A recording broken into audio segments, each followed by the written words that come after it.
Espagne, il faut savoir que l'assurance est uniquement obligatoire lorsque le propriétaire a un prêt hypothécaire avec sa banque. Dans ce cas-là, il doit se couvrir contre l'incendie. En revanche, pour le locataire, l'assurance habitation n'est pas obligatoire.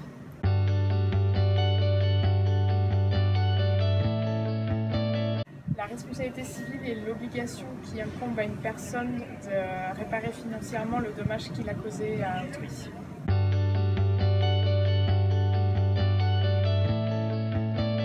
L'assurance habitation pour le locataire couvre son contenu, ses effets personnels, équipements informatiques et électroniques. En revanche, les murs doivent être couverts par le propriétaire. En Espagne, comme l'assurance habitation n'est pas obligatoire, je vous recommande de bien jeter un coup d'œil sur votre contrat de location afin de voir s'il y a une clause qui stipulerait que le locataire doit aussi assurer les murs.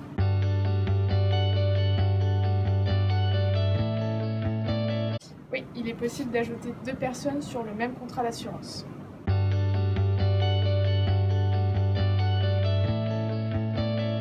Pour souscrire un contrat d'assurance habitation en Espagne, il faudra un NIE ou un passeport, l'adresse du bien assuré et un compte bancaire, espagnol ou français par exemple.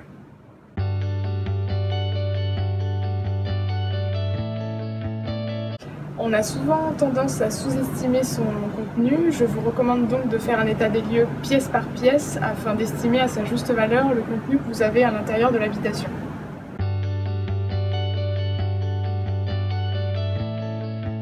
Pour réduire votre prime d'assurance, il y a plusieurs possibilités. Vous pouvez déclarer les protections que vous avez dans le logement. Par exemple, si vous avez une alarme connectée à une autre clé de sécurité ou à la police. Et vous pouvez aussi souscrire plusieurs contrats avec la même compagnie afin de bénéficier de réductions supplémentaires.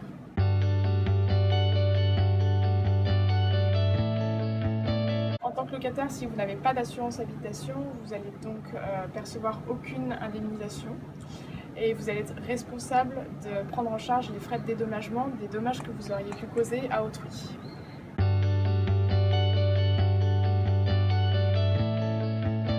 L'assurance habitation est renouvelée automatiquement. En Espagne, vous avez un délai d'1 mois avant la date d'anniversaire du contrat pour résilier votre contrat.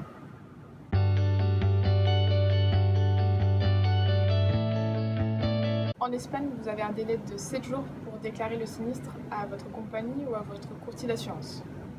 Par exemple, si vous avez été victime d'un vol ou d'un cambriolage, la compagnie demandera le dépôt de plainte.